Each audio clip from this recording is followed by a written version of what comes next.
Hola. La historia de esta noche podría no ser. Te calmará de inmediato, pero te distraerá. Tú dentro. Este no es un cuento de dioses. Sus tronos o héroes en brillante armadura. Se trata de las cosas que hicieron ellos tiemblan, las bestias, las maldiciones, las pesadillas que rondaban los confines de la antigua Grecia y a veces vagaba directamente por el medio. Si este tipo de narración te ayuda, relájate, siéntete libre de darle me gusta al video y suscribir, pero solo si realmente te ayuda a desviarte apagado. Y déjame saber en los comentarios desde donde estás escuchando y a qué hora es. Hay algo extrañamente reconfortante sobre saber quién más está vagando a través de la mitología en esta hora.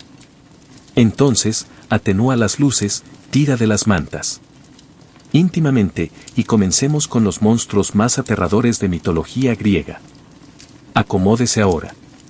Deja que el día se disuelva en oscuridad. Las sombras parpadeantes en las paredes son solo eso, sombras. Y eso, un ruido sordo en la distancia. Simplemente el viento, no el movimiento de algo antiguo, ciertamente no es la cola retorcida de una criatura lo suficientemente grande como para bloquear el estrellas. Pero si fueras un griego antiguo, estarías menos seguro, porque en su mundo, debajo de la superficie ordenada del Olimpo y pulida columnas de mármol, siempre había algo así, algo debajo, algo monstruoso. Y en el fondo mismo de ese bestiario, descansando como un volcán en su día libre, era Tifón. Tifón, o Tifus, si lo prefieres así. Nombre artístico más dramático, no era menor amenaza. Él era el apocalipsis con balanza. El fin de todo envuelto en una tormenta nube. Los griegos tenían la inusual costumbre de imaginando a sus dioses y monstruos como parte de una familia grande y complicada, una donde cada reunión festiva requieren un chivo expiatorio y varias rutas de escape de emergencia. Tifón, como era de esperar, nació tarde en el drama familiar cósmico. Su madre era Gea, la tierra misma, quien, en el momento de su nacimiento, ya me he vuelto bastante irritado con cómo Zeus y los olímpicos habían derrocado sus hijos, los titanes. Gea fue una gran madre, sí, pero también una terrible suegra. En su furia, se apareó con el Tártaro, el abismo sin fin debajo del mundo. No exactamente una pareja romántica, pero luego las historias de amor en la mitología griega a menudo, comenzar en un pozo. El resultado de esto, el enlace, era Tifón, una criatura tan vasta, tan indescriptiblemente aterrador que incluso él se dice que los atletas olímpicos huyeron al ver el espectáculo de él. Ahora bien, para describir el tifón apropiadamente, uno debe abandonar las medidas habituales de biología. El poeta Isod, una fuente confiable, si siempre hubo uno, porque trauma intergeneracional en lo divino hogares, nos dice que Tifón era tan alto que su cabeza rozó las estrellas. Sus brazos se extendía hacia el este y el oeste, y sus ojos brillaba con fuego. De la cintura para abajo, las cosas se pusieron particularmente festivas. Una misa de serpientes venenosas y retorcidas en el lugar de piernas, silbando y chasqueando como un arce particularmente hostil. Pero espera, hay más. Cada una de sus muchas bocas hablaban con diferentes voces. A veces humano, a veces toro, a veces león, y a veces la cacofonía de todo esto estallan en el sonido del trueno, el rugido de un volcán, o el chillido de un viento con fuerza de vendaval. En resumen, él era el clima entero. Pronóstico de muy mal humor. Ahora Zeus, el siempre confiado patriarca, ya había tratado con los titanes. Había arrojado a Cronis y a los de su clase a Tártaro y estableció un nuevo y brillante orden mundial, un monte Olimpo en la cima, completo con rayos, nubes, palacios y ramas de ambrosía. Entonces se levantó Tifón.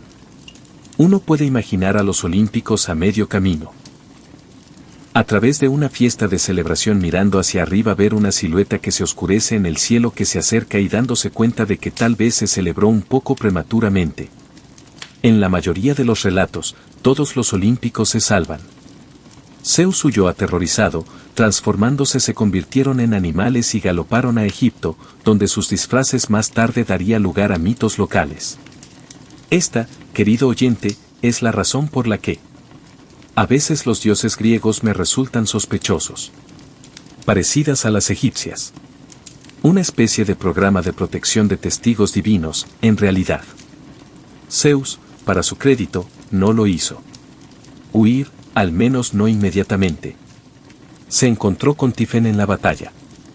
Iluminación chocaron contra la tormenta. Los cielos se rasgaron abierto. Las montañas temblaron. Poetas, uno imagina, tomó sus pergaminos. Pero aquí está el giro. Tifón ganó el primer redondo. Sí, el mismísimo rey de los dioses. Estaba abrumado. Tifón arrancó el cenus de las manos de Zeus y los pies, literalmente desgarrando el gobernante del Olimpo y lo encarceló en una cueva. Allí, Zeus estaba custodiado por la gabardina. Deline, quien sin duda pensó esto arreglo perfectamente justo. Fue solo con la ayuda de Hermes y Cacerola. Sí, Pan, el hombre cabra musical que aparentemente, también trabajó como rescatador. Operativo que Zeus fue liberado y una vez que recuperó sus tendones. Agradecer tú, Hermes. Se reagrupó. El enfrentamiento final se produjo en el monte Etner en Sicilia, donde Zeus desató toda la furia de sus rayos. Tifón cayó finalmente, enterrado bajo el montaña, donde su furia retorcida aún provoca erupciones y terremotos en este día.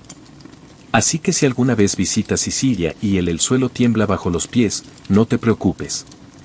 Es solo Tifón rodando encima mientras dormía. Todo este fuego y furia no fue solo un poco del espectáculo mitológico. Los griegos no solo estábamos dando vueltas para mantener los niños se portan mal a la hora de acostarse, aunque uno se imagina que fue extremadamente eficaz. Tifón tenía un propósito más profundo. Él representaba el caos, crudo e implacable. Caos natural. Los griegos estaban íntimamente familiarizados con terremotos, volcanes, tormentas y todos los pequeños y inquietantes recordatorios de que a la naturaleza no le importa particularmente plantas de cena. Donde las mentes modernas podrían pensar en placas tectónicas o presión volcánica, los antiguos imaginaban el tifón. Era una especie de poesía, y bastante. Francamente, es más divertido imaginarlo que zonas de subducción sedimentaria. Y Tifón no estaba solo. Él era, como mencionado, el padre de los monstruos con Echidna, mitad serpiente, mitad algo de otra manera completamente diferente. Engendró una galería de horrores. Hagamos un breve inventario, ¿vale? Cerberus, el perro de 3 cabezas que guardaba el inframundo. La quimera, un monstruo de fuego fusión respiratoria de león, cabra y serpiente. La hidra con su nuevo crecimiento cabezas y aliento venenoso. La esfinge cuyos acertijos causaron más de miedo existencial. El león de Namián cuyo la piel dorada no podía ser perforada por armas mortales. Y muchos otros que lo harán nos volveremos a encontrar a medida que se desarrolla nuestra historia. En cierto modo, Tifón y Echidna son menos, pareja y más una fábrica, produciendo monstruosidades para poblar lo peligroso bordes de la imaginación griega. Pero como representaban los antiguos a Tifón, vanidosos griegos, nunca dudan en adornar su vino. Jarras con un poco de trauma divino, de vez en cuando le daba a Tifón una serpentina. Mitad inferior y alas de dragón. Otros lo hicieron más humano, aunque todavía es aterrador.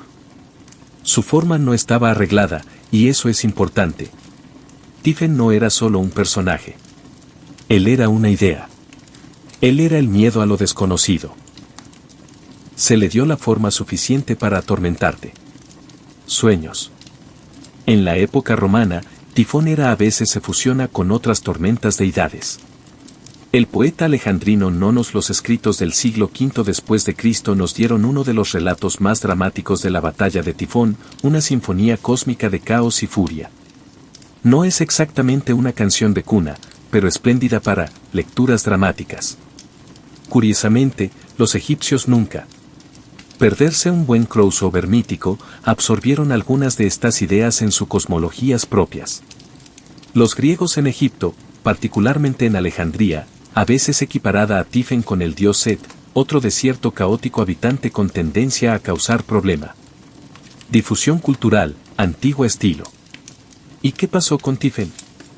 Aunque técnicamente muerto, o más bien enterrado, Tifón nunca abandonó realmente el escenario. Los volcanes del sur de Italia, se creía, en particular, que el monte Etner, para albergar su aliento furioso. Cuando la lava brotó de las montañas flancos, era la ira de Tifón escapando en forma fundida. En la literatura y posteriormente mitología, Tifón se convirtió en la abreviatura de destrucción imparable. Un jefe final cósmico, un ser cuyo la derrota marcó el establecimiento de orden, la victoria de Zeus, no solo como un dios poderoso, pero como defensor de estructuras sobre caos. Se podría decir, aunque un poco somnoliento, que Tifón es la razón por la que el mundo no se desmorona cada martes. Pero él todavía está allí, durmiendo, respiración, dándose la vuelta de vez en cuando solo para recordar que la tierra bajo nuestros pies es nunca verdaderamente quieto. Así que querido oyente, si ahora estás ahí tumbado en el silencio de tu habitación y sientes el suave zumbido del mundo debajo de ti, recuerda que los antiguos también lo oían. Le dieron un nombre. Le dieron serpientes por piernas y fuego para respirar. Lo hicieron poderoso. Lo hicieron monstruoso. Y luego lo guardaron de forma segura debajo de una montaña donde no podría hacer daño a menos que la montaña estornudara. Apenas hemos comenzado nuestro descenso hacia el monstruoso. Hay más mandíbulas para contar, más acertijos para resolver y más serpientes que cualquier jardín quisiera. Pero por ahora, cierra los ojos. Deja la cola de Tifón se alejan como un rayo que se aleja tormenta. Deja que tus pensamientos se asienten como cenizas en un volcán silencioso. El fuego se ha apagado. El monstruo duerme y tú también deberías hacerlo. Cierra los ojos si aún no lo has hecho. Deja que tu respiración se haga más lenta. Deja que el ruido del día se suavizan como una cuerda de arpa quedando en silencio en la oscuridad. Ya no estás en tu habitación. No, esta noche estás flotando hacia abajo, profundamente. En el tranquilo vientre de la tierra. Más profundo aún, en un lugar no del todo mortal y no del todo divino. Un lugar donde nacen los monstruos. Y esperando allí, mitad en sombra, mitad en brillo, es Echidna, la llamada madre de monstruos. Ella no es famosa, no como Medusa o Cerberus. No hay estatuas en su honor. Ningún templo la llama por su nombre. Pero sin ella, muchas de las pesadillas en griego la mitología nunca habría respirado. Ella es vieja, más vieja que el Olimpo, más vieja que tu almohada. Su historia está dispersa a través de pergaminos y epopeyas medio olvidadas como huesos enterrados en suelo mítico. Pero esta noche recogemos esos huesos. Esta noche conoceremos a la madre. Los griegos, como recordaréis, eran bastante aficionados a explicar el inexplicable con familia elaborada a árboles. Terremotos. Ese es Tifón dando vueltas mientras duerme. Locura. Un regalo de las furias, un león con una piel demasiado dura para perforarla. Bueno, esa es solo una de las cosas de Asida. Criaturas. Se la describe cuando está descrita en absoluto, como medio hermosa mujer, serpiente medio enrollada. La mitad superior es atractiva, casi divina, y la mitad inferior es una cola de serpiente que brilla con aceite escalas, siempre dando vueltas, siempre escuchando. Hay una cierta poesía lógica en ello. La cima para seducir, la fondo para consumir. Echidna no era solo una madre en el sentido físico. Ella era la fertilidad mitológica misma. La fuerza que trajo formas monstruosas en el ser. Ella no simplemente dio a luz a una criatura o dos, sino a un todo ecosistema del terror. Ella fue emparejada con Tifón. Y qué buena pareja formaban. Entre los dos de ellos, parieron virtualmente cada bestia que alguna vez dio un héroe griego a Cides. Ya conoces algunos de sus descendientes.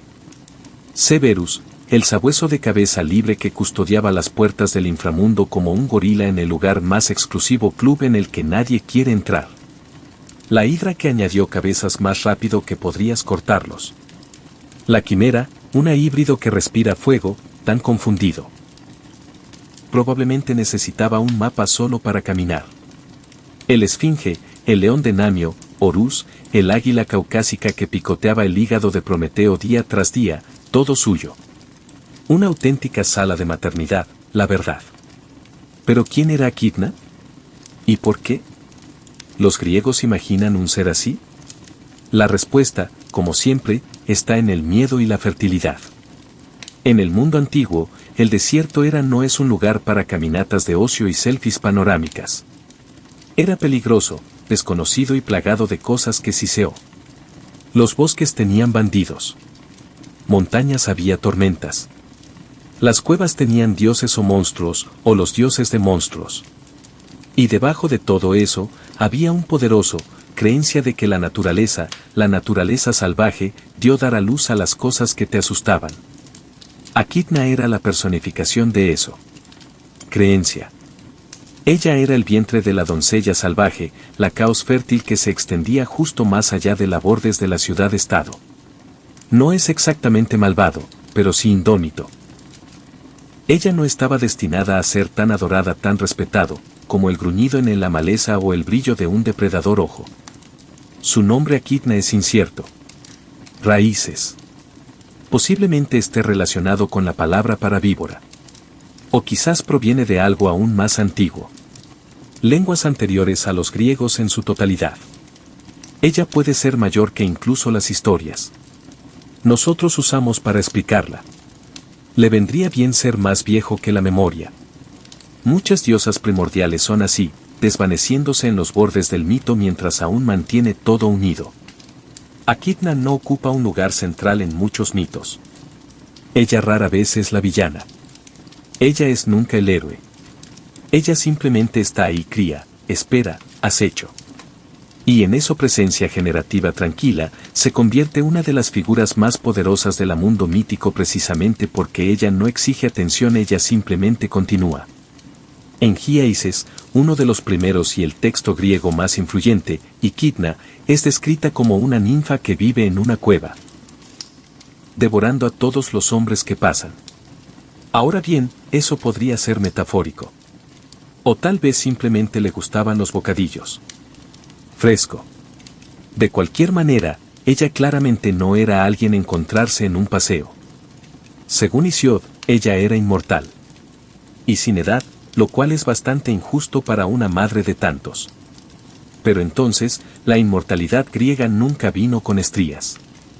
Ella vivía en una cueva escondida lejos de las dioses y hombres, escondido cerca de Arama, un lugar cuya ubicación incluso los griegos no estábamos muy seguros al respecto. Algunos dijeron que fue en Salelicia en sur de Anatolia. Otros señalaron que había algo muy profundo debajo de la tierra. Algunos simplemente lo evitaron en silencio. Sujeto. Y sin embargo, a pesar de su sombría papel, su presencia se siente en casi cada cuento heroico. Piensa en el gran cazadores de monstruos del mito. Heracles, Bellerofón, Perseo, Odicio. Casi todos se enfrentaron a uno de los Echidna. Descendiente. Cada hazaña heroica, cada monstruo conquistado fue un eco de su legado.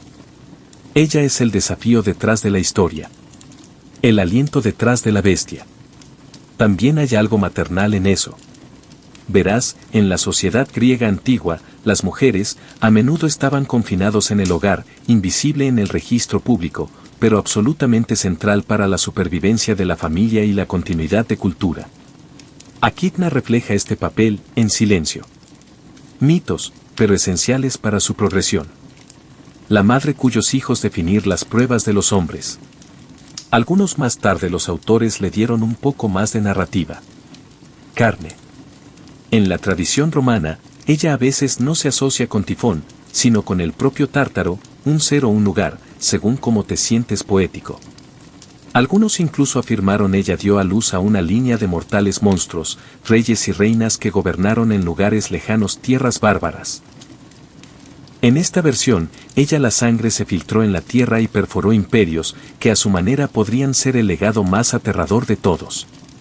En el arte, Echidna aparece solo en raras ocasiones. En los griegos, benditos sean, preferían representar sus hijos, más llamativos, más dramáticos, y más fácil de colocar en la cerámica.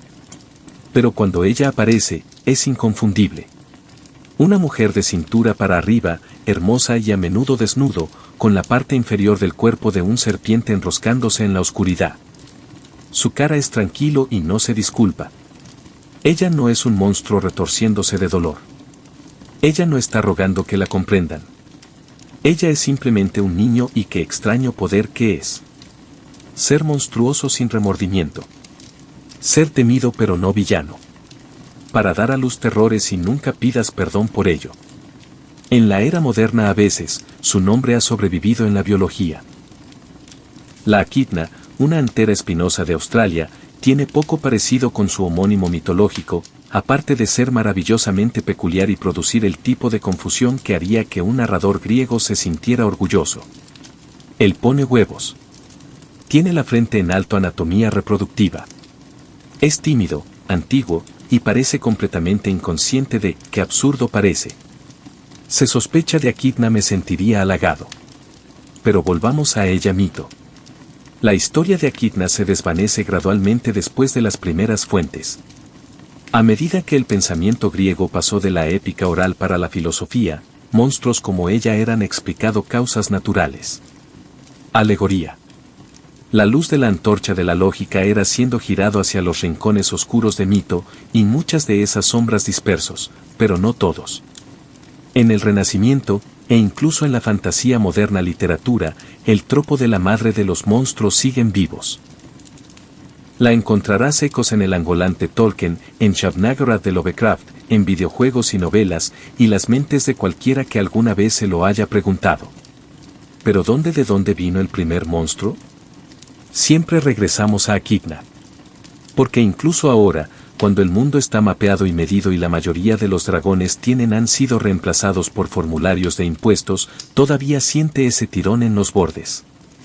Esa sensación de que algo salvaje, algo antiguo todavía se reproduce debajo la superficie. Los griegos dieron eso sintiendo un nombre. Le dieron forma. Le dieron una madre. Y así, como usted quedarme allí esta noche, flotando a la deriva. Al borde del sueño, debe saber que no está solo. La cueva todavía espera. El enrollado, la cola todavía se mueve.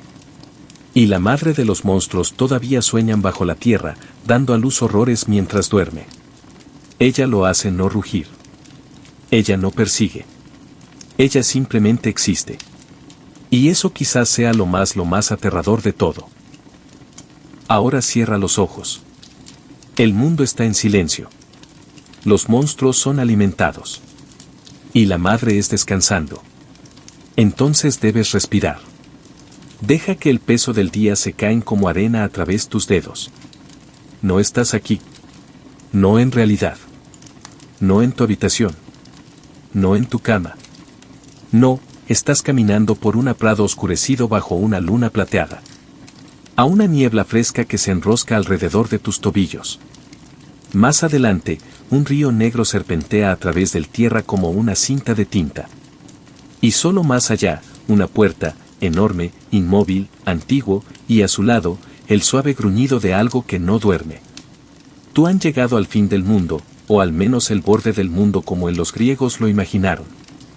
Esta es la entrada al inframundo, y la criatura que está de guardia tiene 3 cabezas, cada una hambrienta del alma de un intruso.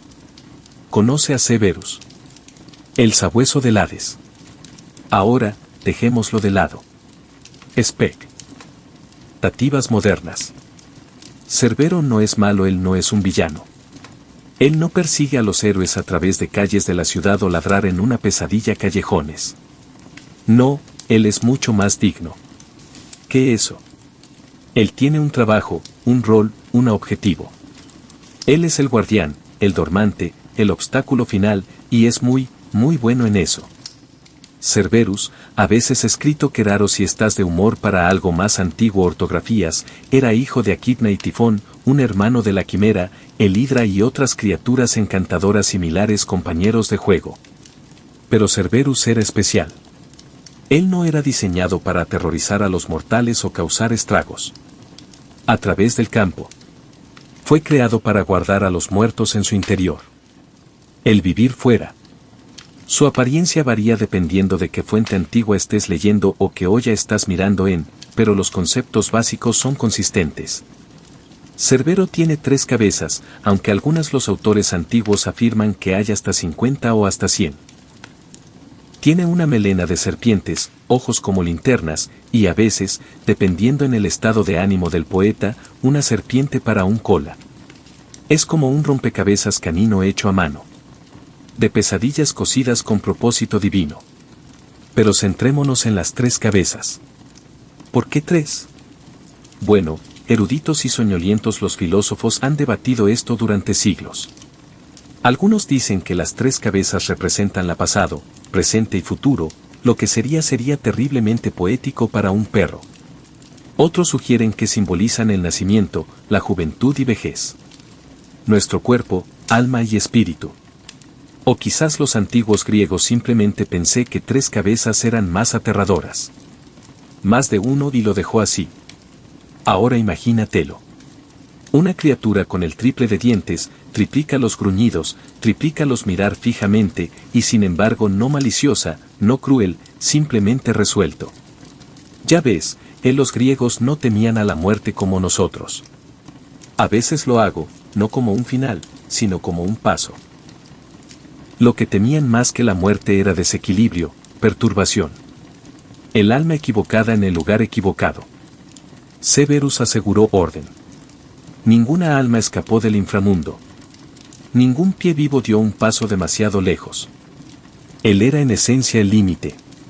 ¿Puede que seas? Me preguntaba cómo era esto inframundo.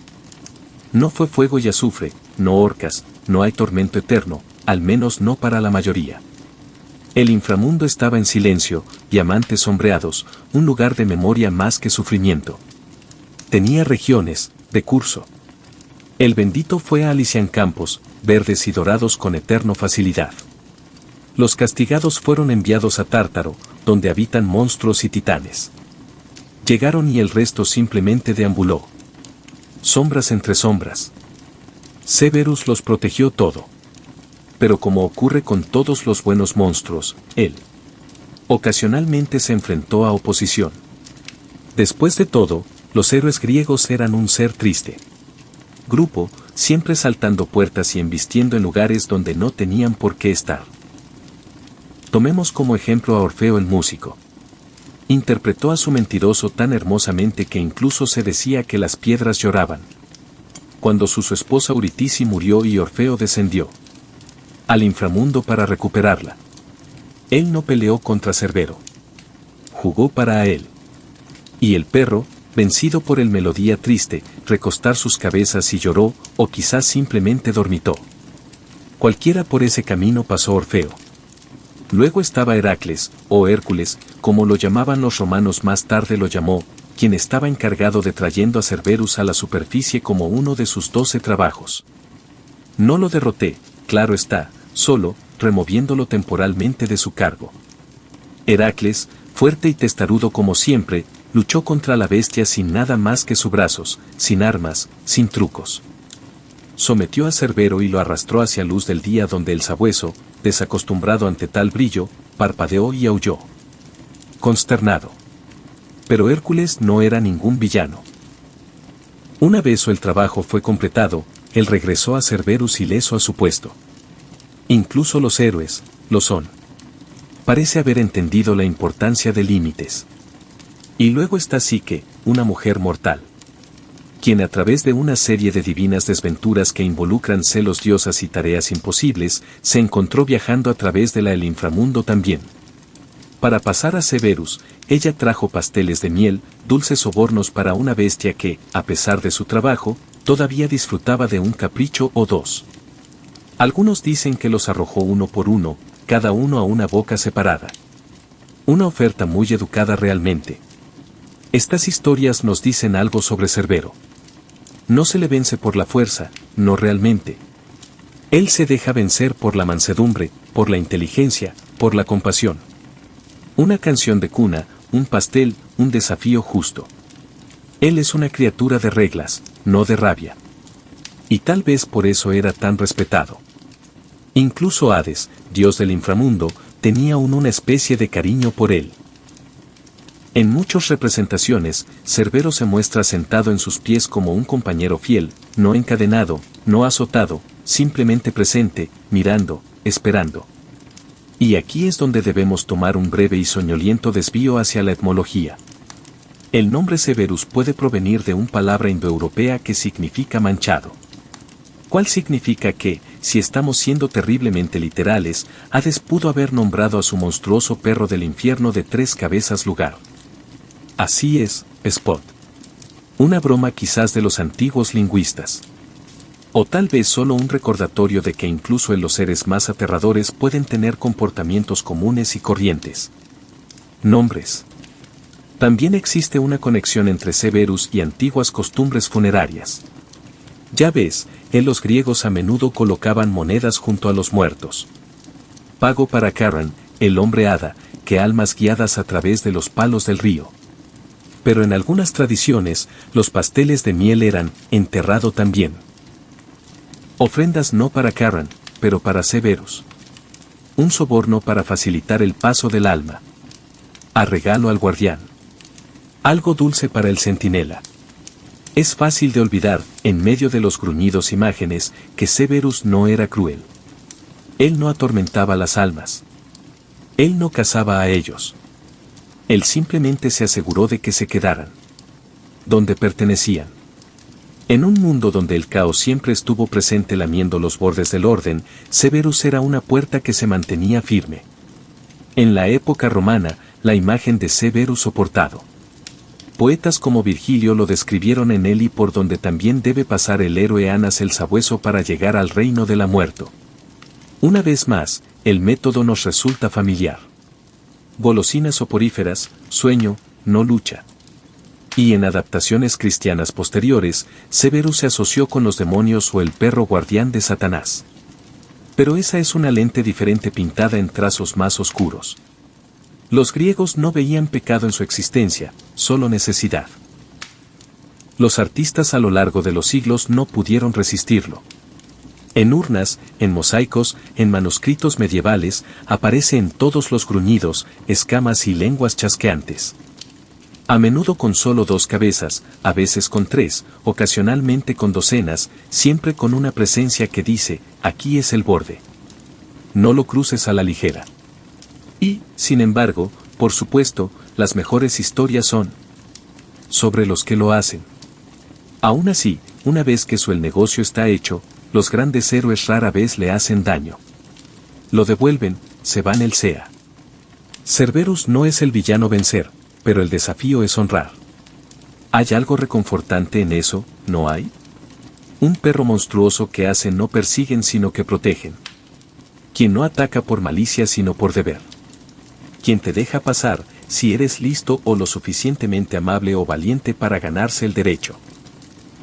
Y mientras yaces allí, quizás con un perro acurrucado a tus pies o roncando en el salón, podrías sonreír al pensarlo que en el mundo antiguo, incluso el umbral entre la vida y la muerte, tenía una guardián que movía la cola para la música y babeaba por miel. Cerbero era aterrador. Sí, pero solo a aquellos que intentaron burlar las reglas. Él nunca casó al inocente, nunca se desvió de su puesto. Él se quedó eterno y vigilante en la puerta, un bestia de leyenda, un hijo del caos, y de alguna manera sigue siendo un muy buen chico. Entonces descansa ahora. La noche está tranquila. La puerta es cerrado. El guardián está en su puesto. Sus 3 cabezas colocadas suavemente sobre la piedra, mirando el camino detrás de ti, manteniendo el silencio intacto. No hay necesidad de correr, no hay necesidad de temer. Esta noche no estás invadiendo. Solo estás a la deriva. Dormir bien y que Cerbero vigile. Deja que tu cuerpo se asiente. Deja que el peso de tus extremidades caen en el colchón como piedras que se hunden suavemente en una piscina clara.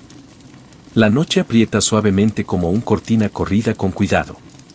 Y debajo ese silencio, en algún lugar lejano, en algún lugar antiguo, es el tranquilo rumor de un pantano. Un humedal sin aliento, ahogado por la niebla. Algo se mueve bajo la superficie. Algo con demasiados ojos. Esta noche nos dirigimos hacia los pantanos de Lerner. Allí, en el vapor estancado en las aguas vivía una criatura tan persistente, tan increíblemente difícil de matar que tomó un semidios con un garrote, una espada y un poco de apoyo divino solo para frenarlo. Abajo. Esta es la historia de Lannan Hydra, una criatura de cabezas y veneno, nacido del caos y dejado prosperar en la oscuridad. Probablemente hayas oído hablar de la hidra, incluso aunque sea vagamente. En la imaginación popular, se ha convertido en un símbolo de problemas que empeoran cuanto más intentas arreglarlos. Cortar una cabeza y dos más suben. Un poco metáfora desalentadora para cualquiera que tenga una lista de cosas por hacer. Pero la hidra no era solo una metáfora. Para los antiguos griegos, ella era muy real y muy presente. Su origen es, como ocurre con tantos monstruos en mitología griega, que se remonta a Equidna y Tifón, la madre y el padre de los monstruos. No criaron tanto a sus hijos mientras los liberan, dispersando sus crías por todo el mapa como pequeños seres vivos desafíos para la heroica juventud de la edad. La hidra fue una de sus más creaciones impresionantes. Ella vivía en el pantano de Lerna, no muy lejos de la ciudad de Argos, y se decía que ser una espiral masiva, muchas cabezas serpiente. El número de cabezas varía según el poeta. Algunos dijeron 7, otros reclamó 9. Algunos, sintiéndose especialmente dramático, llegó hasta 100. Pero no importa el recuento, compartían uno. Característica preocupante: no se quedaron muertos. Cuando una cabeza fue cortada, dos más brotarían en su lugar, como un mala hierba entusiasta que tomó la poda como un desafío personal. Y si eso no fuera así basta, se decía que su sangre era así venenosa que incluso su olor podría matar. Su aliento era tóxico, su mordida fatal, y el mismo suelo que pisaba, o más bien se deslizó sobre él y fue envenenado. Ni siquiera necesitó perseguir a su presa. Simplemente se acercaron demasiado y la naturaleza hizo el resto. Ahora Lerno mismo era ya un lugar de misterio. En griego pensé que era una de las puertas de entrada al inframundo, un espacio lineal donde el velo entre los mundos era especialmente fino. El pantano, siempre quieto, siempre humeante, era temido por sus profundidades y misterios. Se decía que nadie que entraba venía sin cambios o en absoluto. ¿Qué mejor lugar entonces para una criatura como el hidra? Cuando Heracles, conocido por los romanos como Hércules, tenían la tarea de segundo parto, no fue simplemente una cuestión de encontrar la hidra y blandir una espada.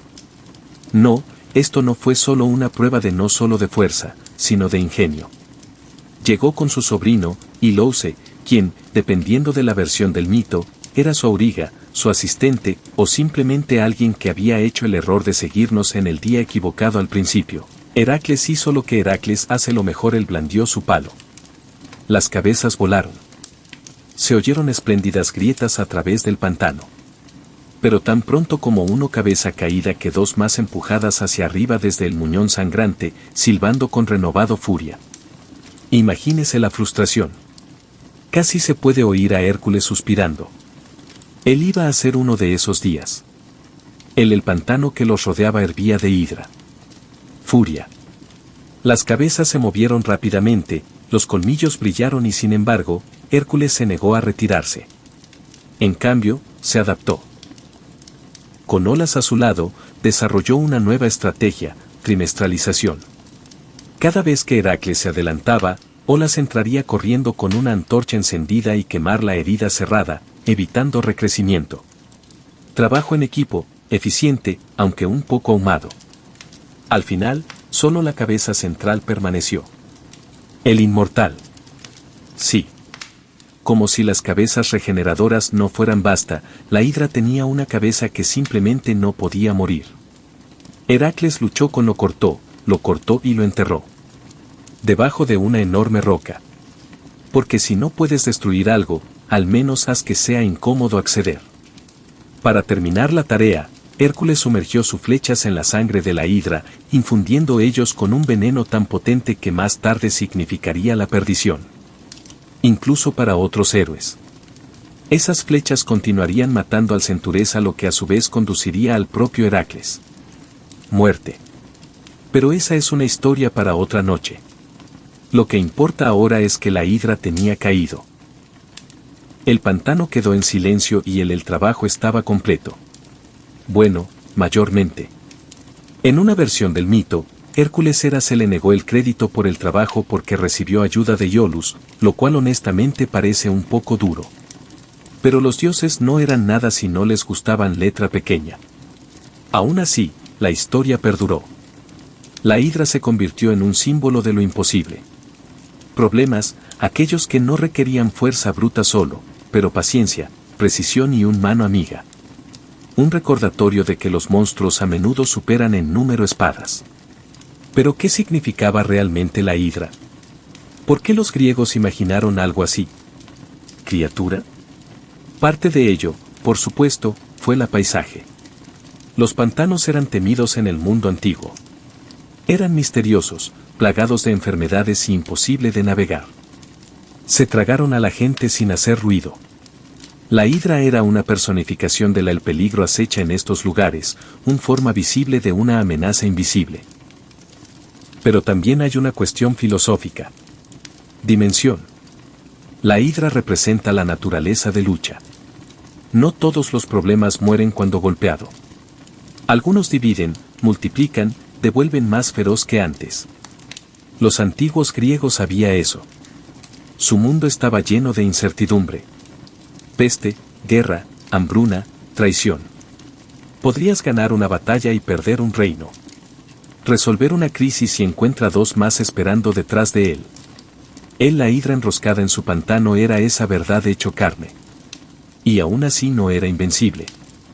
Es tentador pensar en Hércules como no es más que un luchador, pero la hidra le recuerda a nosotros que hasta él tuvo que pensar, tuvo que innovar, tuvo que aceptar ayuda. Las mayores victorias nunca fueron solo suyas. Hay una lección en eso. Suavemente recogido bajo los colmillos y el fuego, la hidra el legado se extiende mucho más allá del mito griego. Su nombre se ha convertido en un recurso literario, una metáfora política, una metáfora psicológica símbolo. En todas las épocas, la gente se ha enfrentado a problemas hidrosimilares, esos complejos desafíos recurrentes que parecen se multiplican cuanto más los involucramos. Y todavía recordamos la antorcha, la cerización, la inteligencia. En el arte antiguo, la hidra era una de las favoritas. Sujeto. En una anfíbola pintada, se enrolla y golpea, las cabezas se retuercen como trenzas en el aire. A veces ella es parecido a un dragón. A veces más serpenteante. Heracles siempre está ahí, sombrío y sudando, con un garrote en una mano y una antorcha en la otra. Otro. La escena es dinámica, caótica, pero siempre congelado justo antes resolución. No vemos el momento de la victoria, solo el esfuerzo. Quizás sea eso adecuado. En la época romana, la hidra era un poco remodelado, más monstruoso, menos simbólico, pero nunca perdió su lugar. En el panteón de los horrores. Más tarde, en alegoría cristiana, se convirtió en un sustituto del pecado, de la herejía, de todo lo que necesitaba ser golpeado con dramatismo llamarada. Pero la esencia permaneció, una criatura que no podía ser derrotada por medios ordinarios. En algunos relatos del Renacimiento, la hidra se volvió casi seductora, una monstruo femenino, parte mujer, parte serpiente, haciéndose eco de antiguos temores sobre lo salvaje y lo desconocido. El pantano se convirtió no solo en un lugar, sino en una metáfora del deseo, la tentación y peligro. Pero despojaos de los siglos, y regresamos a las tranquilas aguas de Aprendiz, a la niebla, al silbido. Imagínatelo ahora. Estás parado en el borde del pantano. Las cañas se parten con un crujido. Una pequeña onda se mueve a través del agua. Y luego una cabeza larga y estrecha, con colmillos, surge a la vista. Otro sigue. Luego otro hasta la noche. Florece con serpientes. 100 ojos parpadear. 100 lenguas saborean el aire. Das un paso atrás, no por miedo, sino por asombro. Porque esto no es malo. Este es un poder antiguo. Caos envuelto en elegancia. Un rompecabezas, no una maldición.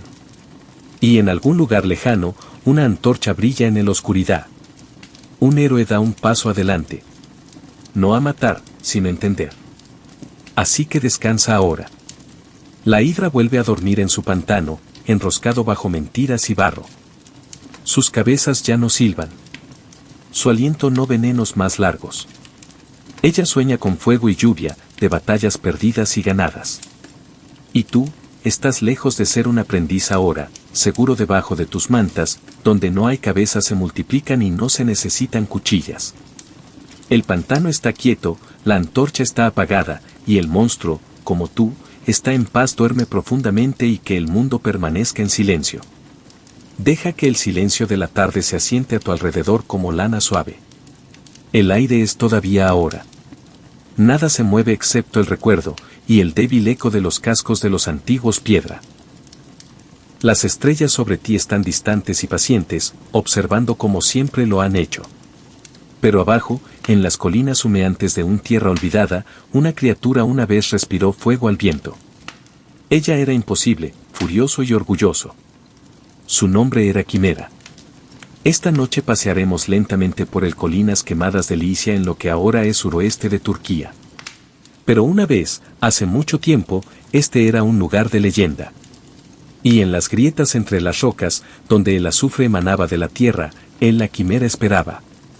La Quimera era un monstruo construido por la contradicción. Ella era parte león, parte cabra, parte serpiente, una fusión de cosas que no tenían negocios estando en el mismo cuerpo. Y aún así allí estaba ella, una leona al frente, una cabra levantándose torpemente de su espalda, y una larga serpiente víbora formando el cola, enrollada y silbando detrás de ella. Y por si fuera poco, respiró. Fuego. Por supuesto que lo hizo. Poetas griegos la describió con una mezcla de horror y admiración. Una criatura tan antinatural que debe haber sido divino o quizás algo de lo que los dioses se arrepintieron y se olvidó de recordar. Ella era como muchos monstruos de esa época. Mundo antiguo, un hijo de Tifeniakitna, lo que significaba que el caos no era solo suyo. Naturaleza, era su derecho de nacimiento. Su nombre Quimera significa literalmente cabra. En griego, lo cual considerando que ella también era un león y una serpiente, parece extraño decisión de nombre, pero los griegos a menudo nombran las cosas con nombres, su característica más desconcertante. ¿Y qué? Podría ser más confuso que una cabra. ¿Estallando desde la espalda de un león? Ella vagaban por las colinas ardientes y rondaban el pueblo de Licia. La temían como a un incendio forestal, como castigo de los dioses, como algo demasiado poderoso y extraño para razonar con. Y en verdad, ella no tenía una agenda. Ella no exigía sacrificios o construir imperios o dejar lugares crípticos acertijos. Ella simplemente existió y se quemó. Todo lo que la rodea. Ahora bien, ¿por qué un monstruo como este echará raíces en Licia? Él ayuda a conocer un poco sobre el terreno. Licia era conocida en el mundo antiguo por sus extrañas colinas llameantes, lugares donde el metano se filtró desde la tierra y se encendió en llamas azules fantasmales. Aún hoy en el sitio llamado Llanitas, roca en llamas, los fuegos aún arden desde el suelo, parpadeando misteriosamente. Para los griegos, tales fenómenos debían tener una causa, fuego de la nada. Claramente algo monstruoso tuvo la culpa. Entonces se imaginaron una quimera, una criatura que exhaló estas llamas y vivía debajo de las rocas. Mito, después todo, así lo explicaron los griegos. Imposible. La historia más famosa que involucra a la quimera proviene de la saga de Belerafón, un héroe no tan conocido hoy como Heracles o Adicius, pero igual de atrevidos. Belerafón era un príncipe o posiblemente un fugitivo dependiendo a quien le preguntes. Él terminó en Licia bajo complicadas circunstancias y se encontró enviado a una misión que, francamente, estaba destinada a matar a él. El rey de Licia, con la esperanza de librarse él mismo de este huésped inconveniente, ordenó a Belerofón que matara a la quimera. Una forma inteligente de deshacerse de alguien sin que técnicamente salga sangre tus manos. Oh, todavía estás vivo. Espléndido. Hacer pop sal y mata al monstruo invencible a continuación, ¿lo harías? Pero Belerofón, más bien que sucumbir al miedo o a las excusas, fue a cazar ahora. Es importante tenga en cuenta que Belerofón tenía un secreto arma, o mejor dicho, una alada. Lo había logrado mediante la oración, perseverancia, y una novia de oro, la diosa Atenea, para domar a Pegaso, el caballo alado. Con Pegaso debajo de él, Belerofón podría volar, lo que lo coloca fuera del alcance de las garras, los colmillos y, lo más importante, su fuego. Imagina esa escena. La quimera acechando a través de la grieta tierra. La cabra sangrando mientras las llamas se derraman de sus fauces. El rugido del león resonando a través de las colinas. Y encima de ella, alas. Latiendo como un trueno, un hombre con una lanza dando vueltas, observando. No pudo acercarse demasiado. Una columna de fuego y se acabaría. Pero él tampoco podría permanecer arriba para siempre. Entonces él ideó un truco. Arregló un bloque de conducir hasta la punta de su lanza. Una elección extraña, a menos que uno esté pensando varios movimientos por delante. Bajando en picado, esquivando una ráfaga de llamas, él clavó la lanza en la criatura. Garganta. El plomo, calentado por su aliento, se derritió en su tráquea, sofocando el fuego, y con él el monstruo. No fue la fuerza bruta la que ganó. Día, pero inteligencia. Calor y metal. Un truco de herrero, no un de herreros. Los griegos valoraban eso. Ingenio sobre el músculo, la estrategia sobre la fuerza bruta. En su mundo, los héroes a menudo triunfaban, no porque fueran los más grandes, sino porque eran los más inteligentes. Y así, la quimera cayó. El fuego calmado. El pueblo de Licia respiró más fácil.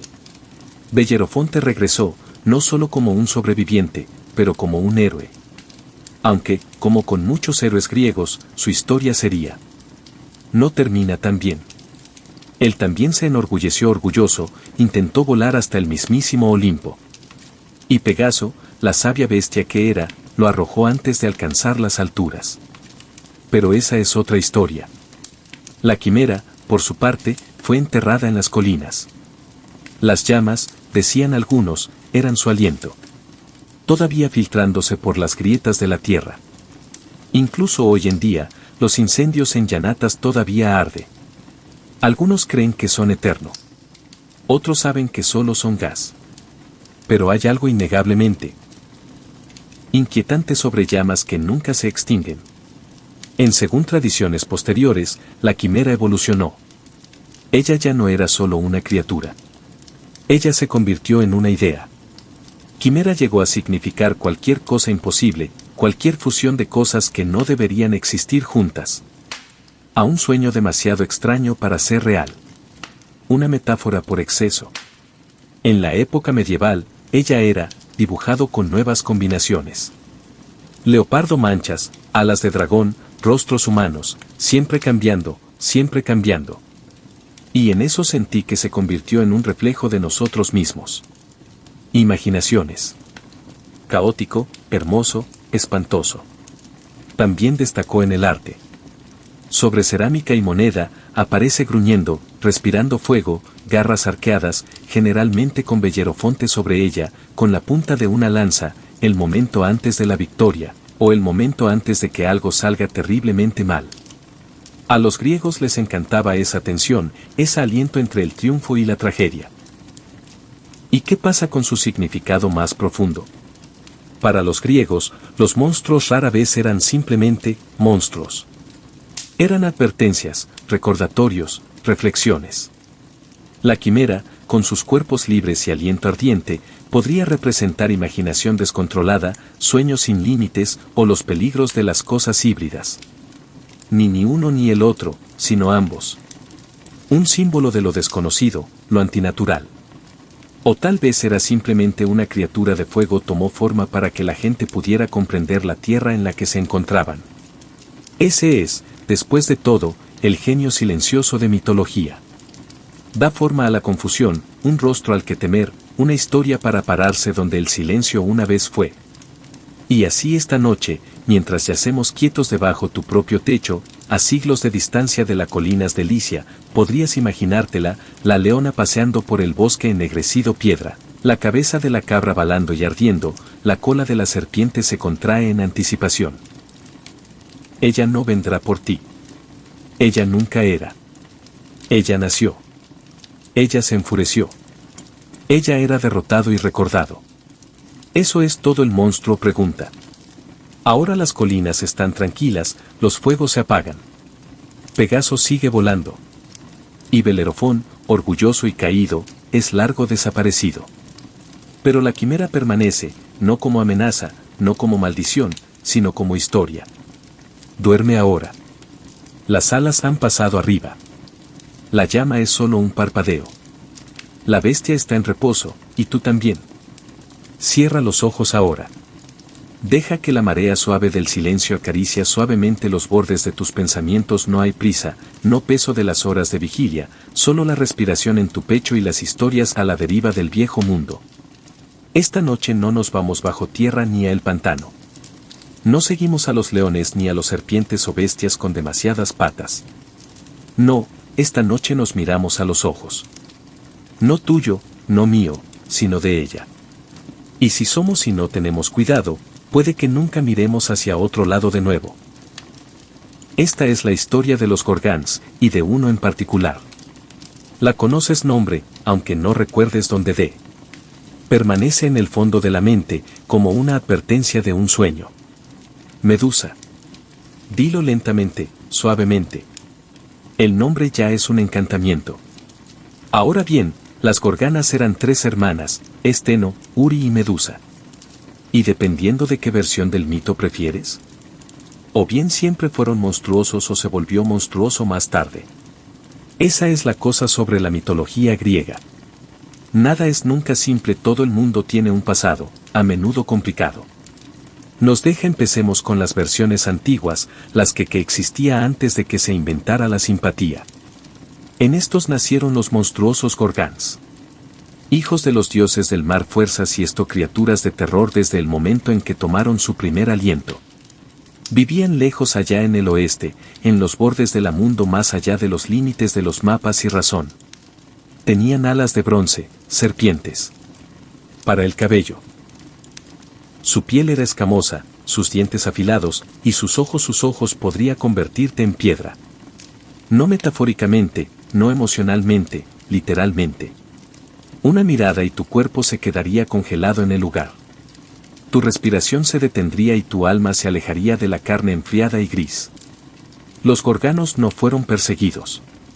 Ellos hicieron la persecución y nadie regresó de sus tierras intactas. Pero entonces surgió una versión diferente, una más suave, uno con tragedia. En este relato, Medusa no nació siendo un monstruo. Ella era una doncella, tal vez una sacerdotisa de Atenea, dedicado a la diosa de la sabiduría y guerra. Ella era hermosa, tan hermosa en hecho que incluso los dioses lo notaron. Y uno hizo más que notarlo. Poseidón, dios del mar, la deseaba. Y según el mito, persiguió su. En algunos relatos, él la sedujo. En otros, la agredió. Y no en un prado tranquilo, pero en el propio Atenea. Templo. Cuando la diosa regresó y encontró su santuario profanado, no castigara a Poseidón. Ella castigó a Medusa. Porque en la mitología la justicia no es siempre justo. Los dioses, después de todo, se comportan como la gente, que a menudo es lo peligroso de ellos. Y entonces Medusa fue maldecida. Su cabello se volvió serpientes. Su rostro, una vez hermoso, se volvió algo imperceptible. No porque fuera grotesco, sino porque era demasiado poderoso. Ella era dado el don o la maldición de la mirada petrificante.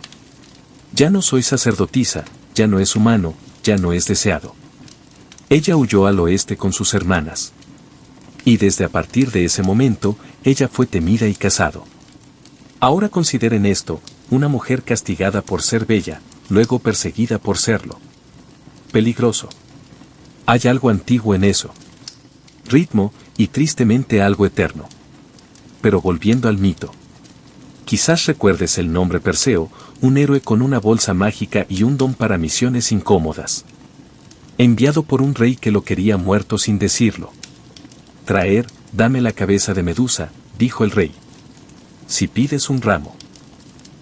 Y Perseo se fue, pero no solo.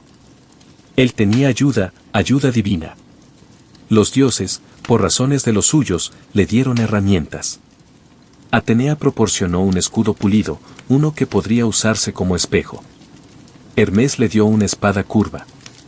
Él también recibió una bolsa mágica para llevar el cabeza y las sandalias aladas de las ninfas con las que podía volar. Es posible que notes un patrón en el griego heroicidades. El monstruo rara vez es derrotado solo por fuerza física. Hay herramientas, reliquias, normas.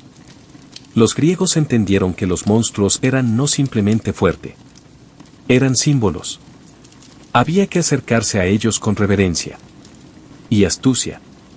Perseo voló hasta el borde del mundo, a la tierra donde dormía la gorgona. Ellos dormí durante el día, ¿ves? Los ojos que giraban las piedras solo funcionaban cuando abierto. Incluso las maldiciones necesitan descanso. Y mientras la gorgona yacía enroscada entre los rocas, Perseo se arrastró hacia adelante, no mirando directamente, pero a través del reflejo en su escudo. Es una idea inteligente imagen, ¿no? Él no puede enfrentarse a ella directamente. Debe mirar a través de una imagen indirecta, seguro, distante. Uno se pregunta cuántas verdades en la vida debemos ser vistos de la misma manera. Con la curva con la espada, golpeó limpio y rápido. Medusa la cabeza cayó, los ojos todavía abiertos, todavía peligroso.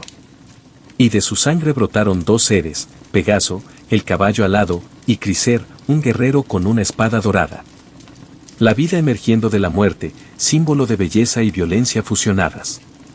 Perseo colocó la cabeza en su bolsa. Seguiría siendo un arma. Incluso cortado la mirada de Medusa podía petrificar. Él lo usó para derrotar a los enemigos, convertir a los reyes en piedra y finalmente se lo devolvió a Atenea, quien lo montó en su escudo. Ahora, haga una pausa allí. Atenea, ¿qué maldijo a Medusa? ¿Quién armó al hombre que la mató? ¿Quién? Luego colocó su cabeza sobre un escudo y lo llevó a la batalla. ¿Por qué? ¿Por qué una diosa usa el rostro de su víctima? Algunos dicen que era culpa, una forma de honrar. Medusa. Otros afirman que fue pura cuestión práctica. La cabeza era, después de todo, extremadamente eficaz. Pero tal vez sea algo de más. Tal vez Medusa se había convertido en algo más que una maldición. Se había convertido en un símbolo. Con el tiempo, la imagen de Medusa se extendió por todo el mundo. El mundo antiguo, no como un monstruo, sino como guardián. Su rostro, la gorgona, era pintados en escudos, tallados en puertas, grabadas en monedas y corazas. No para asustar a los inocentes, sino para alejar el mal. Apotropeico, los eruditos llámalo una palabra elegante que significa algo que aleja el peligro. Una reversión, guarida, de perseguido a protector. De maldito a divino. Su rostro se retorció de rabia, sus ojos abiertos. La lengua que sobresalía se convirtió en una especie de antiguo sistema de alarma.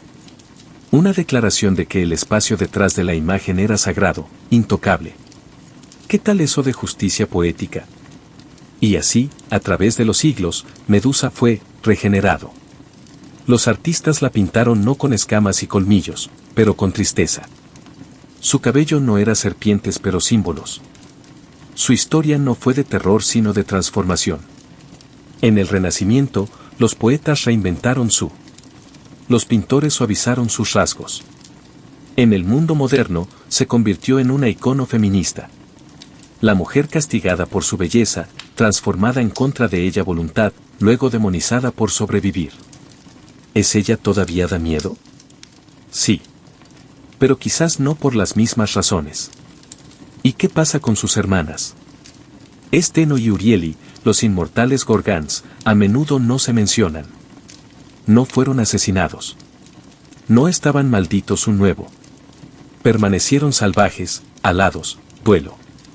Sus nombres significan fuerte y vagando lejos. Eran quizás aún más aterrador que Medusa, pero menos famoso.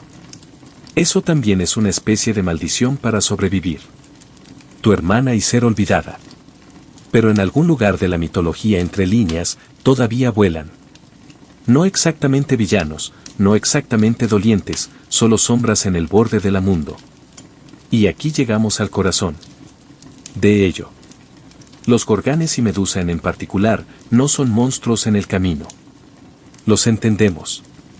Son protectores, víctimas, guerreras, diosas. La imagen nacida del miedo se convierte en una especie de escudo no para dañar sino para defender. Pensar de ella un rostro tan poderoso que se vuelve violencia contra la piedra. No a través de los puños, no a través de la llama, sino a través del acto de mirar. ¿Qué es más peligroso que una mujer que no puede ser mirada y quien a su vez ve todo? Esta noche, no le tengamos miedo.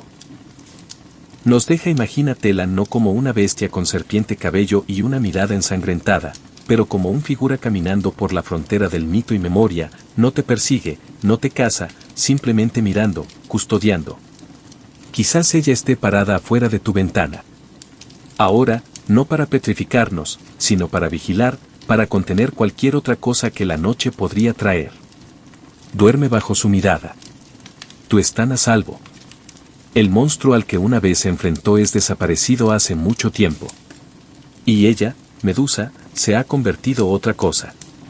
Ya no soy víctima, ya no es un villano, sino una diosa tranquila del umbral. Y tú, querido oyente, estás en el lado pacífico de esa línea. Duerme ahora. Deja que la piedra se convierta en carne. Dejar el cabello se vuelve viento. Y deja que sus ojos, dulces ahora, se cierren. Último. Toma un respiro. No muy profundo. Solo lo suficiente sentir que tu caja torácica se eleva suavemente como la marea bajo una luna tranquila. Deja que los miembros se quedan quietos, tus pensamientos se ablandan. Esta noche zarparemos. No hacia la paz, aún no. Esta noche pasamos entre monstruos. Hay un lugar en el mundo donde el mar se estrecha como una garganta y los barcos deben deslizarse con cuidado entre altos acantilados y aguas profundas. Un lugar donde todo marinero sabe que manténgase alejado del peligro por un lado, él debe acercarse peligrosamente al desastre por el otro. Este lugar, muy real, muy presente, está el recto de Messina entre Italia y Sicilia. Los antiguos lo sabían bien. Pero vieron más que agua, más que corriente. Ellos vieron joyas. Oyeron voces. Ellos nombraron los peligros que allí acechaban. Les di forma e historia y apetito. A un lado estaba Silla y al otro Curitis. Si le preguntaras a un antiguo griego, marinero qué era peor, podría detenerse, encogerse de hombros y decir, depende de cómo lo hagas. Me gusta ir. Silla vivía en los acantilados. Ella no se movió mucho, solo lo suficiente para arruinar tu día. Ella se posó en su cueva, muy por encima de las olas, y esperó los barcos se acercan. Y cuando lo hicieron, ella se agachó rápidamente y eficientemente, hambriento. Homero nos dice que tenía 12 piernas, largo y delgado, que se extiende desde su cintura. Como una araña monstruosa, y 6 largas cuellos, cada uno terminando en una cabeza terrible con 3 filas de dientes afilados. Su voz era como el aullido de los cachorros, lastimoso y alto. Pero su mordida, su mordedura fue algo completamente distinto. Ella no destrozó los barcos. Ella no lo hizo escupir fuego o estrellarse contra las olas. Número. Ella sacó a los marineros de sus cubiertas como aceitunas de un cuenco, una para cada cabeza. 6 hombres se fueron antes que nadie podría gritar. Odysseus lo vio suceder. Cersei le había advertido. Hechicera. Mantente cerca de Silla, ella le dije. Perderás algunos hombres. Es horrible, sí, pero mejor que Curitis. Curibdus se llevará todo el barco. Y así lo hizo. Apretó el timón con los dientes. Apretado, y observó mientras Siller golpeaba. 6 los hombres fueron levantados, agitándose, gritando, luego silencio. No fue una batalla. Fue un peaje, y lo asumía como siempre lo hacía. Pero ¿quién era Silla antes de esto? Hay historias, más suaves, más tristes, que dicen que ella era una vez una niña. No divino, no monstruoso, solo una chica que caminaba por el orillas y amaba el mar. Y un día ella llamó la atención de Glaucus, un marino. Dios. Él la amaba. Ella no lo amaba atrás. Él, desesperado, fue a ver a Cersei, le rogó que lo hiciera irresistible. Pero Cersei, ya ves, amaba a Glalus.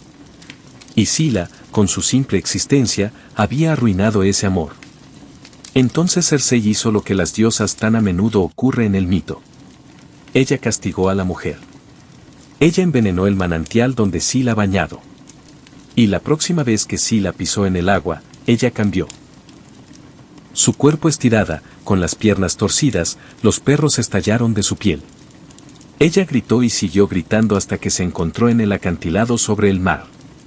Ya no soy una niña, ya nada en absoluto. Ella no estaba demonio. Ella simplemente se convirtió y se quedó. El otro lado de la recta.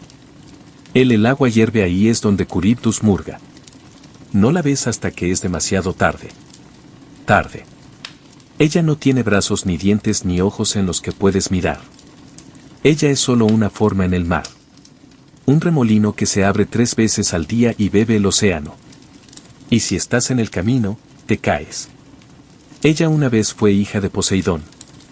En las historias dicen leal, orgulloso. Ella ayudó a su padre a ahogarse en las costas e inundar tierras enemigas.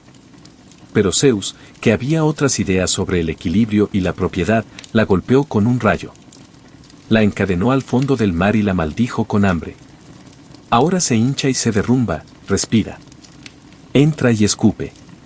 Nunca lleno, nunca aún. Ella es la ausencia hecha visible. El tipo de peligro que solo comprendes cuando lo conoces sido arrastrado. Así que ahí lo tienes, un marinero, un capitán, un héroe que pasa a través de. A su izquierda, un imponente acantilado quieto como la muerte con algo afilado escondido en las sombras.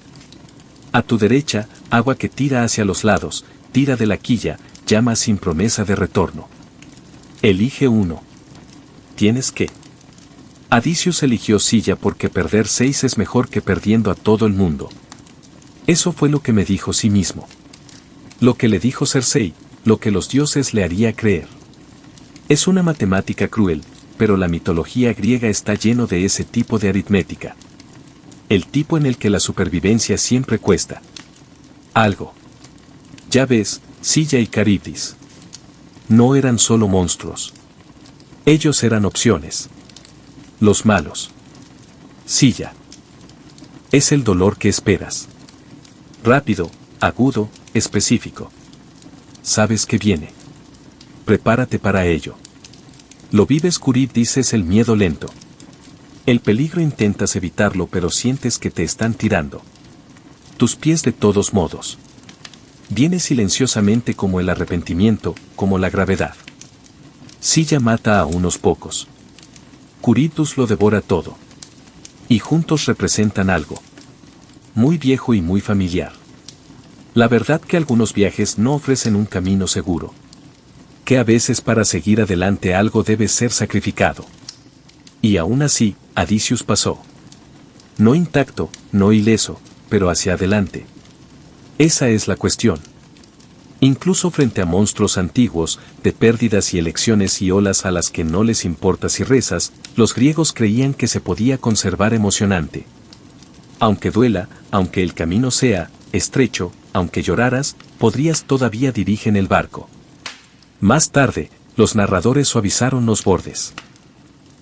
En algunas versiones, Adicius contraataca, intenta apuñalar a Silla mientras ella agarra a sus hombres, pero los dioses se ríen de eso. No puedes apuñalar una elección. No puedes forjar un destino. Solo puedes afrontarlo. Navega y recuerda. En el arte, Silla a menudo se dibuja como una mujer arriba, hermoso, sereno y caos abajo. Perros y serpientes y extremidades todas trenzadas en una sola forma, un reflejo del mar sí mismo. Calma en la superficie, locura. Debajo. Charybdis es más difícil de pintar. Ella no es tanto una criatura como un fenómeno, una boca abierta, tal vez un disco giratorio de espuma. A veces solo un agujero en el mar. Pero todos entendieron su. Los marineros lo hicieron, los poetas lo hicieron, y nosotros también. Todavía los usamos. Entre Silla y Charybdis, la frase sobrevive. Una forma de decir que no tenía buenas opciones.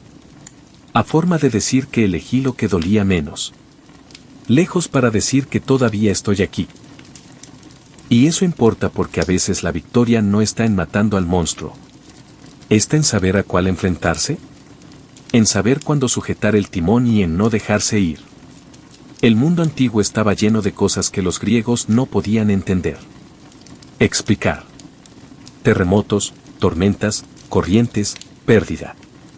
Pero en lugar de rendirse a por miedo, le dieron historias a esas cosas. No para domesticarlos sino para comprenderlos. Ellos nombraron a sus monstruos y al hacerlo nombraron sus miedos y su coraje también. Así que esta noche, mientras estás acostado en tu cama, no estás en el mar. No estás entre rocas. No hay ningún remolino a tus pies. No mandíbulas en la oscuridad. Estás a salvo. Él la recta está detrás de ti. Sila duerme en su cueva, se enroscó alrededor de su dolor. Curitu se volvió lento y silencioso debajo un mar en paz. ¿Y tú? Tú eres el marinero que pasó por allí, no sin cambios, pero aún navegando. Deja que el viento se calma. Deja que el agua se calme. Los monstruos, solo por esta vez, todavía están. Ahora duerme y déjate llevar. Ya has hecho la parte más difícil. Está tranquilo ahora. Deja que el silencio de la noche te envuelve como un frescor sábana de lino, del tipo que usaban los reyes y plebeyos por igual en el Mediterráneo oscuridad. Imagínese una antorcha parpadeando en algún lugar. Pasillo lejano, los pasos resuenan en el mármol bajo tus pies, una puerta que se abre y cerrando detrás de ti. Y ahora estás en la oscuridad en el laberinto. Lo hace no importa cómo llegaste aquí, solo eso tienes. Y en algún lugar en el centro de este sinuoso rompecabezas de piedra y sombra espera el monstruo. Esta noche nos encontramos con el Minotauro. No solo una bestia en un laberinto, aunque así es como a menudo se le recuerda, pero algo mucho más antiguo, más extraño, más triste. Empecemos por el principio. Lo cual, como ocurre con la mayoría de los mitos griegos, no es simple, no limpio y ciertamente no apto para familias. Comienza con un rey cretense, llamado Minos. Minos quería gobernar no solo a los hombres sino el mar mismo. Entonces oró a Poseidón, dios de los océanos, pidiendo una señal para demostrar que fue elegido. Poseidón obedeció, enviando desde el Surfea un magnífico toro blanco, poderoso, radiante, divino. Minos debía sacrificarlo como muestra de lealtad. Pero Minos, siendo humano, hizo lo habitual. Error. Él se encariñó. El toro era demasiado perfecto, demasiado hermoso. Seguramente a los dioses no les importaría que se quedara. Y lo sustituyó por uno menor. Altar. A ellos les importó. En particular de mentalidad Poseidón. Y como castigo, el dios arrojó un extraño deseo se apoderó del corazón de Minos. Esposa, reina Chupete. Ella sintió un anhelo no por el hombre, ni siquiera por un dios, sino por su marido se había negado a sacrificio. Lo que siguió fue, dependiendo de su nivel de tolerancia poética, ya sea grotesco o trágicamente divino. La reina buscó la ayuda de Dátálus, el gran inventor. Y Dátálus, como artistas a menudo lo hago, obedecí la instrucción sin juicio. Le construyó una vaca de madera, hueca y realista, en el que podía trepar y, bueno, engañar al toro. Y a partir de ahí de extraña unión surgió un niño. Un niño con el cuerpo de un hombre y la cabeza de un toro. El Minotauro. No tenía nombre al nacer. El nombre que usamos Minur simplemente significa toro de Minos. Como si era una posesión, un problema a tener en cuenta. Resuelto. Y en muchos sentidos eso es exactamente en lo que se convirtió. El niño, si así se le puede llamar a aquel que no pudo ser criado entre gente. Creció rápidamente, se hizo fuerte, creció salvaje. Minos, horrorizado y avergonzado, se volvió de nuevo hacia Dátálus, y Dátálus construyó el laberinto. Un palacio de pasillos, un laberinto tan complejo que incluso el arquitecto apenas pudo escapar de ello.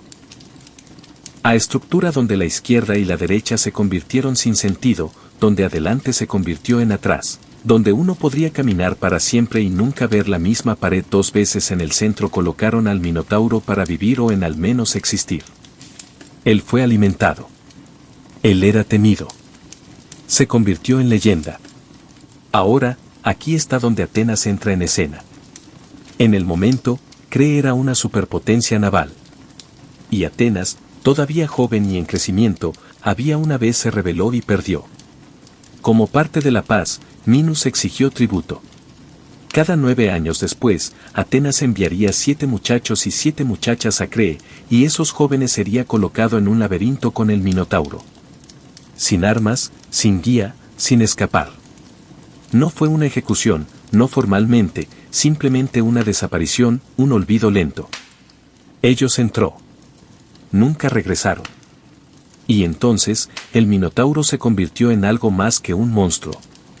Se convirtió en el motor del miedo, un recordatorio de derrota, una historia contada en Atenas a mantener a los jóvenes obedientes, un sacrificio al poder y a la vergüenza. Pero entonces, por supuesto, llegó un príncipe, Teseo, hijo del rey de Atenas, impetuoso, inteligente, imprudente, una definición andante del heroísmo, al menos de la variedad griega, que incluía partes iguales de nobleza y ego. Cuando llegó el momento del siguiente homenaje, Teseo se ofreció como voluntario para estar entre los jóvenes. No para morir, sino para matar, dijo. Navegó hacia Cree. Y según cuentan las historias, llamó la atención de la princesa Ariadna, hija de Minos y pacificador, media hermana del Minotauro. Si alguien la conoce, estaba contando. Ariadna, conmovida por la guapo extranjero, o quizás simplemente harto del derramamiento de sangre, le dio a Teseo una herramienta. Ni una espada, ni un mapa, ni un hilo, un carrete de hilo dorado para atar en la entrada del laberinto, una guía si pudiera sobrevivir. Estos entraron. Caminó por el sinuoso camino caminos. Deja que los muros se cierren. Deja que el silencio se profundiza. Y finalmente encontró a la criatura. Imagina ese momento. La cara del héroe cara a cara con la bestia. Y la bestia, no rugiendo, sin cargar, solo mirando. Porque aquí está la parte de las historias. A menudo se pasan por alto. El Minotauro no preguntó estar allí. No pedí nacer. No elegí el laberinto. Lo crearon, luego lo enjaularon y luego lo alimentaron. Extraños en la oscuridad.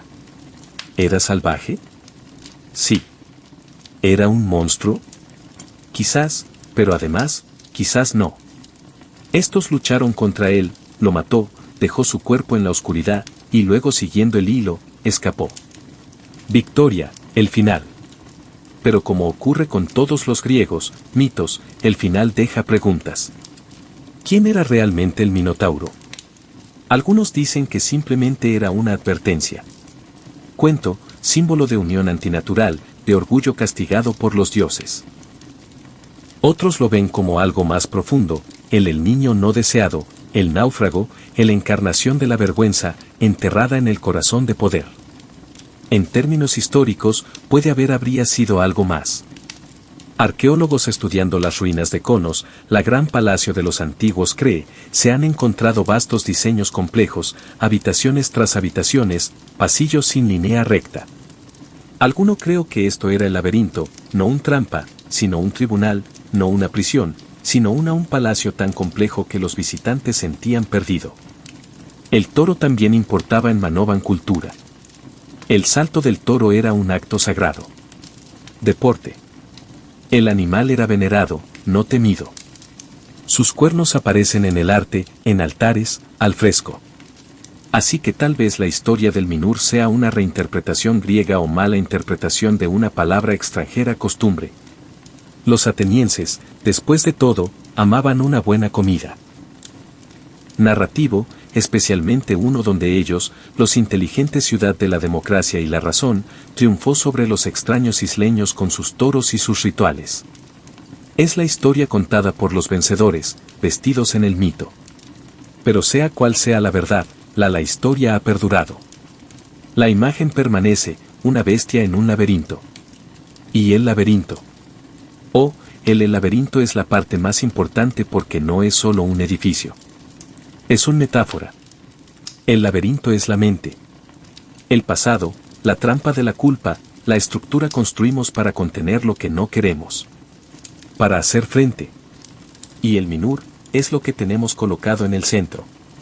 Un miedo, un recuerdo, un error, algo que preferiríamos olvidar. Y así lo emparedamos. Pero nunca se va. Está esperando caminar lejos. Infórmate lo suficiente sobre ti mismo y lo encontrarás. Y luego, si tienes mucha suerte o mucha, ya seas valiente o muy tonto, encontrarás la enhebrar y volver a salir. Teseo lo hizo. Salió del laberinto, pero no sin costo. Abandonó a Ariadna en una isla.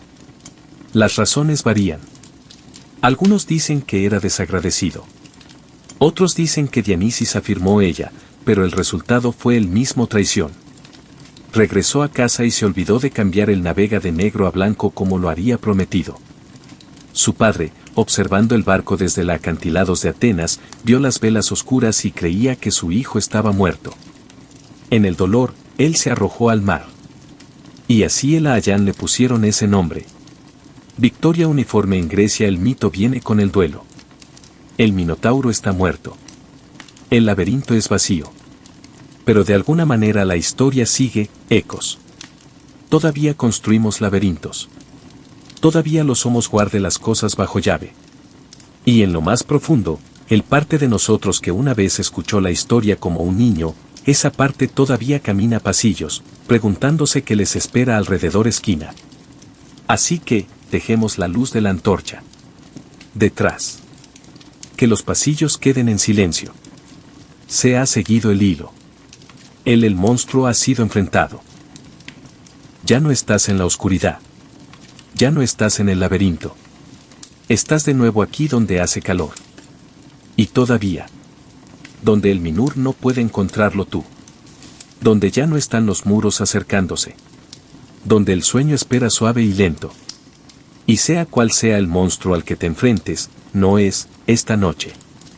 Deja que el laberinto desaparezca. Dejad que los cascos enmudezcan y descansen. Ya has caminado bastante. Es de noche otra vez, el tipo de noche donde el viento silencia los árboles y los deja en silencio, y la luna proyecta plata pálida a través la ventana como un ojo vigilante. Eres quieto, y todo está en silencio. Pero hace mucho tiempo en el mundo del mito, el viento no era siempre tan gentil. Hubo momentos en que llegó chillando a través del mar, arrancando velas de los mástiles, arrebatando comida de las mesas, robando hombres de las cubiertas de barcos y a veces desde el mismo cielo. Y si fueras un griego antiguo y escuché ese viento aullando a través de los acantilados, no lo llamaste simplemente tormenta. Quizás hayas susurrado arpías. O si vuestra conciencia no estuviese limpia, si habías hecho daño a los dioses o habías perdido a un inocente. Sangre, podrías temer algo peor, las furias. Esta noche nos adentramos en sus historias, en advertencias aladas y cielos chillones, en juicio que moscas y castigo que nunca duerme. Comenzamos con las arpías. Su nombre proviene del griego arpazo, que significa arrebatar, que es exactamente lo que hacen. Arrebatar, tomar, robar. No lo eran siempre malvado, no precisamente. En él los primeros mitos decían que eran espíritus de la tormenta. Hijas del dios del mar Tomás y la oceánica Electra. Sus nombres eran Halo, Oipit y a veces Keno. Realmente son nombres muy bonitos. Tormenta, volador veloz y el oscuro. Al principio eran meramente elementales, vientos feroces dieron forma. Ellos corrieron por el aire, chillando a través del mar como un mal presagio. A veces ayudaban a transportar almas. A veces robaban objetos de las manos de mortales. Fueron rápidos, impredecible y siempre hambriento. Pero con el tiempo, a medida que las historias se volvían más oscuras, las arpías se volvieron menos abstractas y más aterrador, menos clima y más aspereza.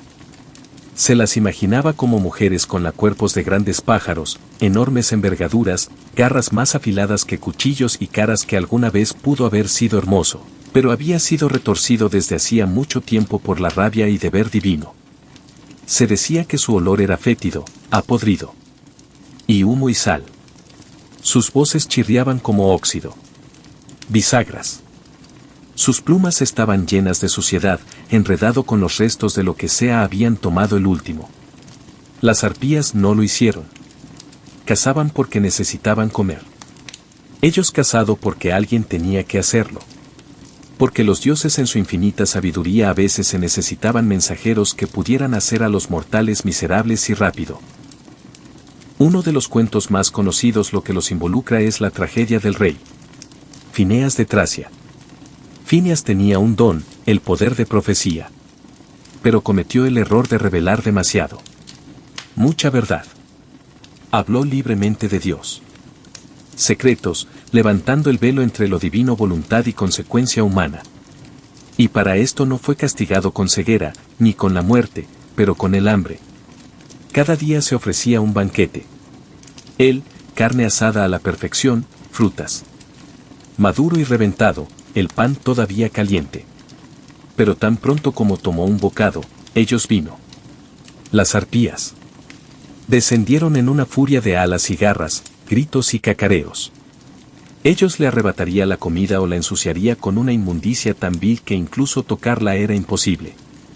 Día de hambre de Fineas tras día, rodeado de una abundancia que él no se pudo tocar. Envejeció, se volvió demacrado, y lloró, no solo de hambre, sino de la crueldad de estar tan cerca de alivio, y sin embargo, negado para siempre. Finalmente, la ayuda llegó en forma de los argonautas, esos audaces marineros su búsqueda del vellocino de oro. Entre ellos se encontraban Sets y Calalá, los aburridos, hijos del viento del norte. Tenían alas propias, emplumadas. Extremidades que brillaban con la velocidad. Cuando las arpías vinieron de nuevo a por Fineas, Fiesta, Sates y Cala salieron en su persecución. El cielo lleno de plumas, acero y gritos. Las arpías huyeron hacia el oeste, derrotadas y sin aliento, hasta que la diosa Iris, mensajero de los dioses, apareció. Ella hizo un trato. Las arpías querrían dejar a Fineas en paz y, a cambio, sus vidas serían salvadas. Se desvanecieron en los confines más lejanos del mundo. Algunos dijeron que habían hecho su casa cerca del viento Alician. Lejos del hombre, pero nunca realmente desaparecido. Ellos permaneció en el mito, siempre hambriento, siempre mirando. Algunos dijeron que habían robado niños. Otros creían que se llevaban las almas del culpable. Otros todavía creían que lo eran. Instrumentos divinos de la peste, portadores de peste. Y quizás eran todas estas cosas de una forma u otra. Porque las arpías no solo representan robo. Representan el tormento. Tormento injusto e implacable. Esa sombra de crueldad que a veces se cierne sobre los que ya están sufrimiento. Toman lo que no se puede volver a tomar. Pero las furias no son ladrones. No son hacedores de travesuras ni vientos aulladores. Ellos son jueces. Ellos se dan castigos a las alas mayores que las de los demás, dioses nacidos de sangre. Su origen es un cuento empapado de mito y solo de mito. Cuando Urano, el dios del cielo, fue derrocado por su hijo Cronos, su sangre cayó sobre el tierra. Y desde esa tierra, Gea, madre de todos, se levantaron los ariños, las furias, Alecto, Megaera, Tisifone. No fueron creados. Ellos surgieron. Fuerzas primigenias. Ni malo, ni bueno, sino necesario. Alto castigaba los delitos morales. Megera, celos y venganza, Tisófono, asesinato, especialmente dentro de las familias. Ellos no vino sin invitación. Pero una vez convocados, nunca se detuvieron. Las furias son siempre femeninas, pero no en la forma gentil en que los mortales a menudo imaginaban feminidad. Son la maternidad sin piedad, memoria sin perdón. La parte de la justicia que no llora pero perdura. Sus cabellos estaban enredados con serpientes. Su aliento quemaba. Ellos llevaron antorchas, azotes y serpientes venenosas. A veces sus túnicas sangraban. A veces sus mismos pasos causaban locura. Su presencia hizo aflorar la culpa. Su búsqueda hizo que la mente se volviera su terreno de caza. No solo castigaron tú. Te hicieron castigarte a ti mismo. Ningún crimen los convocó más rápido que matanza de parientes, en particular, el asesinato de un padre por parte de un niño. Y así volvemos a Arrestes, el hijo de Agamenón y Clayestra. Agamenón, que navegó hacia Troya, que sacrificó a su hija Ifagenia para ganar los vientos, que regresaron años después solo ser asesinado por su esposa Claistra y su amante y Arrestos. Le dijeron que la justicia lo exigía. Vengar a su padre y lo hizo. Él mató a su madre. Y en el momento en que su sangre golpeó el suelo, las furias se levantaron. Ellos vinieron gritando desde las grietas de la tierra. No con espadas, sino con preguntas. No preguntaron si Arrestes era valiente, pero si tenía razón. Él huyó a Delhi, a Apolo, a Atenas, pero ellos seguido a los templos, a los sueños, a locura. Se celebró el primer juicio de la historia decidir su destino, no por los mortales, sino por Gallinero. La propia Atenea emitió el voto decisivo, eligiendo la misericordia. Arrestes fue liberado, pero las furias no fueron desterradas. Atenea les ofreció un nuevo rol, no como verdugos, sino como guardianes de la justicia. Ella les dio un hogar debajo de Atenas en el bosque sagrado del Arópago. Allí residirían, velando por juramentos, escuchando los gritos de los agraviados, y ellos aceptaron. Se convirtieron en las humanidades, las amables unos. No era un eufemismo. Fue transformación porque hasta la venganza puede cansarse de sangre. Incluso la furia puede encontrar la paz. Ellos todavía aparecía, por supuesto, en las historias, en sueños, en una culpa que no se desvanecía. Pero se habían convertido en parte de la justicia, no su enemigo. En esto, los griegos demostraron la profunda verdad de que la justicia no es solo sobre el castigo. Se trata de la memoria. Las furias recuerdan. Ellos recuerdan lo que el mundo intenta olvidar. La chica silenciado, el niño abandonado, el asesinato impune, la mentira que se convirtió ley. Y esperan porque el tiempo les llega. No se mueve como lo hace para los mortales. No envejece.